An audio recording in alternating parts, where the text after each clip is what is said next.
Hi పిల్లలు, నా పేరు భారతి మాదిరాజు. ఈరోజు మీకు ఒక పద్యమును ఒక స్టోరీ చెప్పబోతున్నాను. ముందు పద్యం చూద్దాం. పద్యం చెప్తాను. వేరు పురుగు చేరి వృక్షంబు చెరచు, చీడ పురుగు చేరి చెట్టు చెరచు, కుచ్చితుండు చేరి గుణవంతు చెరచురా, విశ్వదాభిరామ వినురవేమ. ఇది వేమన గారి పద్యం. వేరు పురుగు చేరి వృక్షంబు చెరచు. తాత్పర్యం ఏంటంటే, ఈ వాక్యాన్ని తాత్పర్యం అంటే, ఒక పురుగు పట్టిందనుకోండి, ఆ భూమిలో ఉంటాయి కదా, చెట్టుకి పెద్ద చెట్టుకి వేళ్ళు భూమిలో ఉంటాయి. భూమిలో అంటే దానికి ఏమైనా ఒక పురుగు లాంటిది పడితే కనుక అంతవరకే పాడు చేస్తుంది. కానీ ఇంకొక రకం పురుగు చెట్టుకి పట్టింది అనుకోండి, చెట్టు కొమ్మలకి ఆకులకి పట్టింది అనుకోండి, అది చెట్టునంతా కూడా పాడు చేస్తుంది అనమాట. అలాగే మంచివాడు కానివాడు మంచివాడు వాడిని చెడ్డవాడు చెడగొడతాడు. అందుకని ఎప్పుడు కూడా మంచి వాళ్ళతో స్నేహం చేయాలి, కానీ చెడ్డ వాళ్ళతో స్నేహం చేయకూడదు. అది ఎలా తెలుస్తుంది?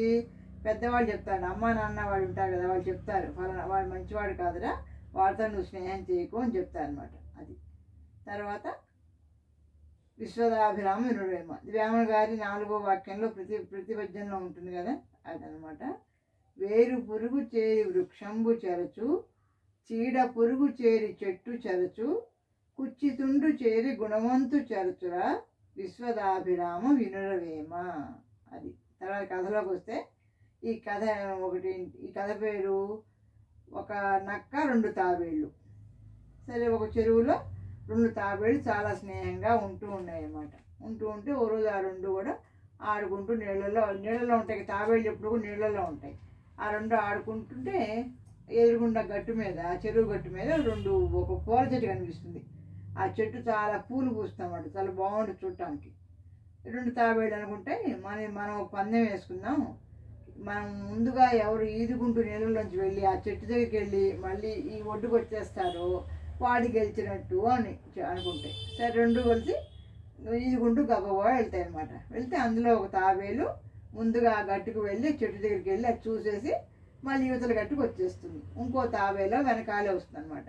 దాంతో ఈ తాబేలు నవ్వుకుంటూ నేనే గెలిచాను అంటుంది.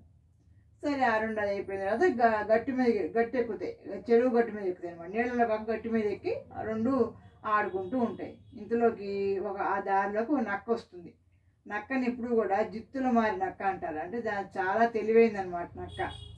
సరే, ఆ నక్క వస్తుందని చెప్పి చూస్తాయి. చూసేపాటికి ఆ నక్క తాబేళ్ళని చూస్తుంది. చూసి ఇవి నీళ్ళలోకి వెళ్ళిపోదాం, నక్క వల్ల మనకు ప్రమాదం అనుకునే లోపల నక్క వీటి దగ్గరికి వచ్చేస్తున్నాడు. వచ్చేసి నక్క 2 కాళ్ళతోటి 2 తాబేళ్ళని తొక్కిపట్టి కదలకుండా చేస్తుంది.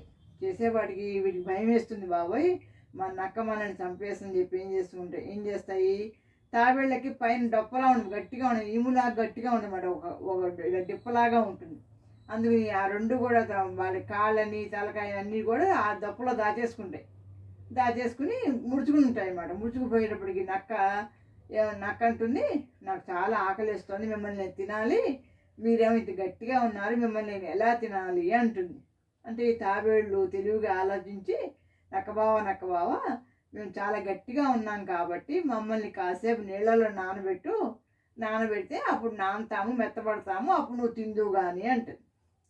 సరే, నక్క సరే అని ఇంకేం చేస్తుంది, నాకు ఆకలిస్తుంది కదా, ఏం చేస్తుంది, కాళ్ళు నెమ్మదిగా జాపుకుంటూ 2 తాబేళ్ళని కాళ్ళ కింద పెట్టి నీళ్ళలో పంపిస్తుంది అనమాట. సరే, కాసేపు అట్లా పట్టుకుంటుంది, కాళ్ళ కింద పెట్టి తాబేళ్ళు నీళ్ళలో పెట్టి గట్టిగా పట్టుకుంటుంది. కాసేపు చూసి ఇంకేం చేస్తుంది, చూస్తే ఇంకా గట్టిగానే ఉంది. అప్పుడు అడుగుతుంది, ఏంటి తాబేళ్ళు మీరు ఇంత గట్టిగా ఉన్నారు, ఇంకా నేను మిమ్మల్ని ఎలా తినాలి అంటే, అవంటే తెలివిగా నా తాబేళ్ళు 2, నక్కబావ నువ్వు మమ్మల్ని ఇద్దరిని కాళ్ళతో తొక్కి పెట్టావు కదా, అందుకు మేము ఆ ప్రాంతంలో ఆ ప్లేస్లో మేము నానలేదు, నువ్వు కాస్త మమ్మల్ని నువ్వు ఆ కాలు తీసేస్తే మేము ఆ ప్లేస్ కూడా నానుతుంది, అప్పుడు నువ్వు మమ్మల్ని తింది కానీ చెప్తున్నా అనమాట.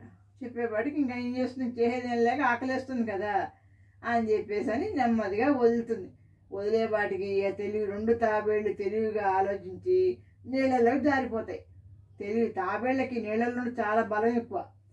సరే, నక్క చూస్తే అవి బయటికి రావట్లా, ఓహో పారిపోయినని చెప్పేసి ఊరుకుంటుంది. సరే, ఈ 2 బతుకు చూడ అనుకుంటూ బతికాలని అనుకుంటూ లోపలికి వెళ్ళిపోతాయి అనమాట. అందుకని దీనివల్ల నీతి ఏంటి, కథ నీతి ఆపసమయం. మనకి ఏదైనా ఆపద వచ్చింది అనుకోండి, ఆపద అంటే డేంజర్ అనమాట. వచ్చినప్పుడు తెలివిగా ఆలోచిస్తే చాలా మంచిది. తెలివిగా ఆలోచిస్తే మనకి ఆ అపాయంలో మనకు ఉపాయం తప్పుతుంది అనమాట.